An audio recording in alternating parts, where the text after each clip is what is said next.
السلام علیکم ناظرین، میرے چینل کو سبسکرائب کریں۔ اگر آپ کو ویڈیو اچھی لگے تو اس کو لائک ضرور کریں، شکریہ۔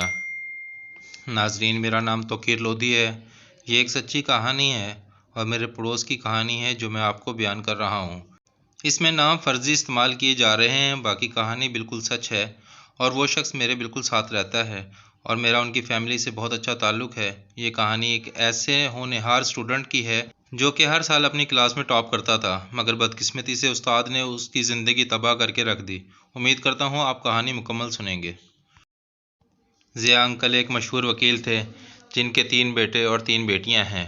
انہوں نے اپنے بچوں کو اچھی تعلیم دلوائی۔ ایک بیٹا وکیل، دوسرا پولیس میں آفیسر اور ایک بیٹی ہاؤس وائف ہے اور دوسری بیٹی ڈاکٹر بن گئی ہے۔ ماشاءاللہ تیسری بیٹی اس وقت لیکچرار ہے۔ یہ کہانی سب سے چھوٹے بیٹے کی ہے۔ ضیاء انکل کا یہ بیٹا تعلیم حاصل کرنے میں اپنے باقی بہن بھائیوں سے بہت اچھا تھا۔ انکل کے سب سے چھوٹے بیٹے کا نام ناصر ہے۔ اس وقت وہ 5ویں جماعت 8ویں جماعت کے پیپر بھی بورڈ کے ہوا کرتے تھے۔ ناصر نے جب 8ویں جماعت میں ٹاپ کیا تو استاد نے کہا یہی رزلٹ مجھے 10 میں بھی چاہیے۔ وہ بہت ذہین اور لائق بچہ تھا۔ 9th میں بھی اس کا رزلٹ بہت زبردست آیا۔ 10th میں آنے کے بعد وہ بہت خوش تھا اور پہلے سے زیادہ محنت کر رہا تھا۔ اس کی ایک ہی سوچ تھی کہ اس بار میں ایک ریکارڈ قائم کروں گا۔ وہ بہت ایکسائٹڈ تھا اور زور و شور سے تیاری میں مصروف ہو گیا۔ اس نے جی توڑ محنت کی۔ اس کی محنت میں کوئی کمی نہیں تھی۔ جب پیپروں کا وقت آیا اس نے بہت خوش ہو کر پیپر دیے۔ وہ کمرہ امتحان میں آتا اور بہت خوشی خوشی پیپر حل کرتا۔ وہ پیپر دے کر آتا تو اس کا استاد اس سے ہر سوال کا جواب دوبارہ سنتا۔ کیا کہ ناصر نے کسی سوال کا جواب غلط تو نہیں دیا، یا اس کے جواب میں کوئی کمی تو نہیں رہ گئی۔ استاد بہت خوش ہوتا کہ ناصر بہت اچھے پیپر کر کے آ رہا ہے۔ پیپر ختم ہوئے تو رزلٹ کا انتظار شروع ہو گیا۔ رزلٹ آنے کے بعد سب کو ایک جھٹکا سا لگا کہ ریاضی میں ناصر کے 2 نمبر کم تھے، جس کی وجہ سے وہ ٹاپ کرتے کرتے رہ گیا۔ پر اس کا رزلٹ پورے اسکول میں سب سے بہترین رزلٹ تھا اور اس سے پہلے ابھی تک کسی نے اتنے نمبر اسکول میں نہیں لیے تھے۔ پر استاد کو اس کا یہ رزلٹ پسند نہ آیا۔ اسے تو غصہ آ گیا اور اس نے ناصر کو مارنا شروع کر دیا۔ ناصر بہت رویا کہ سر میں نے بہت اچھے سے پیپر کیے تھے، مجھے نہیں پتا یہ کیا ہوا ہے۔ اور استاد تو جیسے پاگل ہی ہو گیا تھا۔ اس کی نظر میں ناصر کا رزلٹ صحیح نہیں آیا تھا۔ وہ سمجھتا تھا کہ ناصر کو ہر بار ٹاپ کرنا چاہیے تھا۔ اس نے غصے میں ناصر کو اتنا مارا کہ ناصر بے ہوش ہو گیا۔ جب اسے ہوش آیا تو وہ اپنے گھر میں تھا۔ اس کے امی اور ابو بہت پریشان تھے کہ آخر ماجرا کیا ہے۔ ناصر کے پورے جسم پر مار کی وجہ سے نیل پڑ چکے تھے۔ اس کے ہوش میں آنے کے بعد انکل ضیاء نے اس سے پوچھا بیٹا کیا ہوا؟ تو وہ ڈر گیا کہ اب ابو بھی ماریں گے۔ وہ ڈر کی وجہ سے چیخنے لگا مجھے نہ مارنا، میں نے سب ٹھیک کیا تھا، ابو مجھے نہ مارنا، مجھے نہ مارنا۔ یہ کہتا ہوا پھر بے ہوش ہو گیا۔ پھر جب اسے ہوش آتا وہ مجھے نہ مارنا نہ مارنا کہہ کر بے ہوش ہو جاتا۔ اس کی یہ حالت دیکھ کر گھر والے بہت پریشان ہو گئے۔ انکل ضیاء نے اپنے دوست ڈاکٹر سے رابطہ کیا اور اسے چیک اپ کا کہا کہ یہ بار بار بے ہوش ہو جاتا ہے اور نہ جانے کیا کیا کہہ رہا ہے۔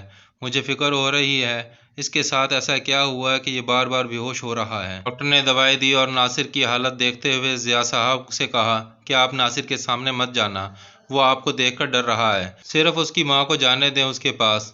انکل نے کہا ٹھیک ہے میں نہیں جاؤں گا۔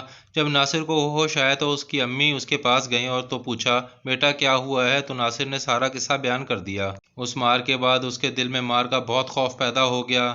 ناصر کے بہن بھائی بھی اس کی دل جوئی میں لگ گئے، مگر ناصر تو ایسے ڈرنے لگا کہ جیسے اس سے بہت بڑا گناہ ہو گیا ہو۔ وقت گزرتا گیا، سب اپنے اپنے کاموں میں مصروف ہوتے چلے گئے اور ناصر پڑھائی سے بہت دور جا چکا تھا۔ جب اسے پڑھنے کا کہا جاتا تو اسے دورے پڑنا شروع ہو جاتے۔ یہ وہی ناصر تھا جو پڑھائی سے بے انتہا محبت کرتا تھا اور آج مار کی وجہ سے وہ پڑھائی سے بہت دور ہو چکا تھا۔ ایک دن انکل ضیاء اسے لاہور لے گئے۔ وہاں ایک سائیکیٹرسٹ کو چیک کروایا، اس سے علاج چل رہا تھا کہ ضیاء انکل بیمار ہو گئے اور کچھ عرصہ کے بعد ان کا انتقال ہو گیا۔ انکل کے انتقال کے بعد بھی ناصر کا علاج چل رہا تھا مگر کوئی حل نہ نکلا۔ ناصر کی ماں بھی بیٹے کی پریشانی میں دنیا سے رخصت ہو گئی۔ سب اپنی اپنی زندگی میں مصروف ہو گئے کہ ناصر کی ذمہ داری بڑے بھائی پر آن پڑی۔ وہ آج اس علاقے کے بہت بڑے وکیل ہیں۔ ناصر کے لیے ایک الگ مکان بنوایا۔ ناصر کی خواہش تھی کہ سب کا اپنا مکان ہے، میرا اپنا مکان نہیں، اس لیے اسے اس کے مکان میں رہنے دیا اور تمام ذمہ داری اپنے سر رکھی۔ اس کی تمام دیکھ ریکھ، اس کے کپڑوں کی، ہر چیز کی ذمہ داری بڑے بھائی کے سر ہے۔